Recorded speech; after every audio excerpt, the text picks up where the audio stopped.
Hey guys, this is from Beebom.com, and this right here is the brand new Redmi Watch that has just arrived in India. Now I know a lot of you guys have a lot of questions around this watch, like is it just a Mi Band with a watch form factor, or is it more? Is it actually a smartwatch or a fitness watch? Should you buy this? Well, this is my Redmi Watch review, so I'm going to answer everything. So watch till the end. Let's get started. Now before we begin, I want to give a huge shout out to our sponsors for this video, Wondershare Mobile Trans, which solves a big problem. With Mobile Trans lets you transfer WhatsApp data, be it chats, media, links from an Android device to an iPhone and vice versa. That's not it, lets you transfer other data between phones and also lets you back up and restore your WhatsApp data to PC. Now this is great, and you know what, Wondershare is having a great Mother's Day sale where you can get 20% off on all Mobile Trans tools and also stand a chance to win a $100 Amazon gift card. So check out Mobile Trans and get 20% off from the link in the description down below. So this is the Redmi Watch on my wrist, and first things first, the design here is obviously inspired by the Apple Watch. But let me tell you straight away that this feels like a cheap budget smartwatch, and yeah, I get it. I mean, I don't know the India price at the time of shooting this video, but in China, the price is 269 yuan, which is around 3000 rupees, and frankly, this feels like a smartwatch that would cost 3K. I have the ivory sort of creamy white version of the watch, which I personally don't like, but Redmi is offering a number of different color options, and I think the black or blue option will look a lot better than this. Now apart from this color, I also feel that the 41mm watch case is too small. I mean, my first impressions when I first wore this were, this looks like a kid's watch. Anyway, the strap here is very similar to what you get on the Mi Band. It's rubbery and soft with the traditional buckle design. And the strap here is changeable, but I found this button too hard to press. As for the watch case, it's clearly plastic, as you can see. But I like that it's not too huge and does not have any weird protrusions.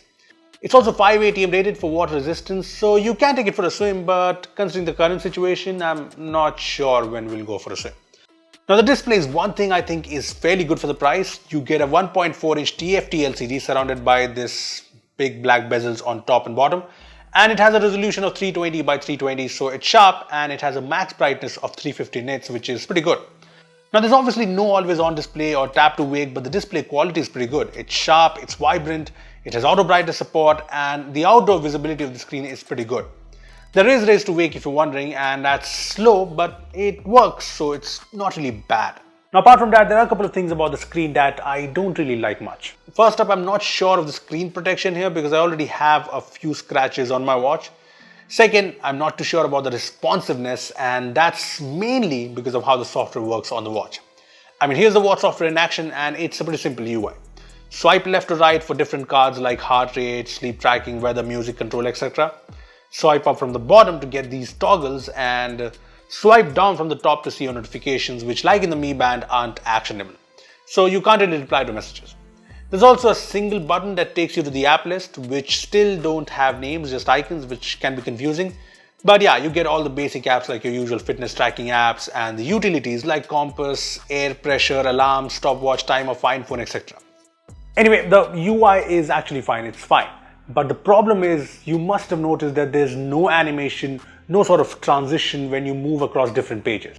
See, to show you better, here's the settings page, and when I swipe down, it does not really scroll down, it just goes to the next page of the settings without any animation or transition. Same with the app drawer. Honestly, this just feels very unintuitive and unresponsive. Another issue I have with the software is to change the watch face. I cannot just touch and hold on the watch face. I have to go to settings and then go to watch faces, and you can only have 5 watch faces on the watch. I mean, there are a lot of watch faces in the Xiaomi Wear app, as you can see. But yeah, changing the watch face on the Redmi Watch itself isn't very convenient.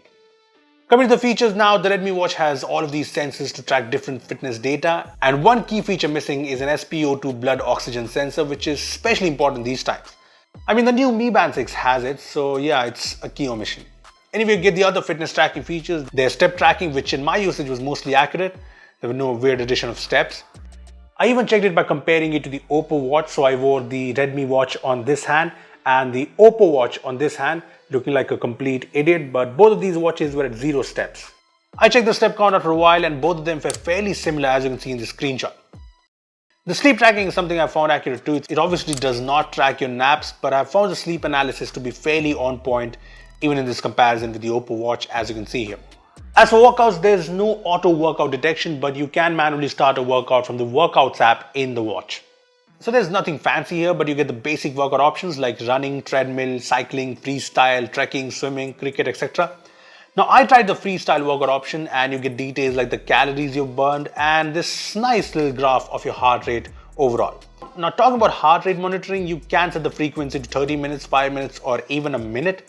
Now heart rate data also seems fairly right, but I did notice it works well only when you have the watch tightened on your wrist, so that's something to note. Now one important thing to note here is the Redmi Watch comes with GPS and GLONASS built right into the watch, so you can use it without your phone to track your outdoor workouts. I tried an outdoor walk with just the watch and I did notice that the GPS takes approximately 5 minutes to get the location locked. But after that, the distance was accurate and so was the map. Yep, I was just doing rounds in my society, that's why the circle. I also noticed that you get a lot more detail in this compared to the freestyle workout data I showed you earlier. So if you ask me, the fitness tracking on the Redmi Watch works fine, but if there's one thing that really needs an improvement, I think is the Xiaomi Wear app. I mean, the UI is fine, but it still does not sync with Google Fit and it also lacks in options. For example, there's no way to change your name here and I did not find a way to set goals in the app. In fact, I did not find the option to set goals even on the watch. Moving on, if you're wondering about the smartwatch features, well, that's where the Redmi Watch is kind of lacking. Like I said, notifications aren't actionable. You can only reject calls or mute them.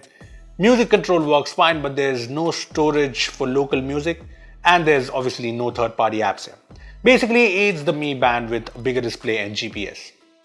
Lastly, the battery life. So the Redmi Watch has a 230 mAh battery that's rated to last up to 10 days.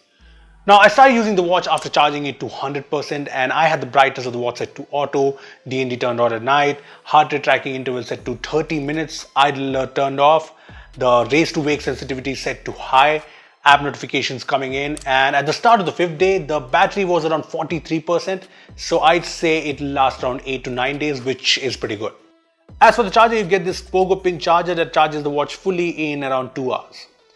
Now before I conclude things, let's do a quick comparison of the Redmi Watch with the Amazfit Bip U, which is a popular fitness watch in this price. So specs wise, both are fairly similar as you can see.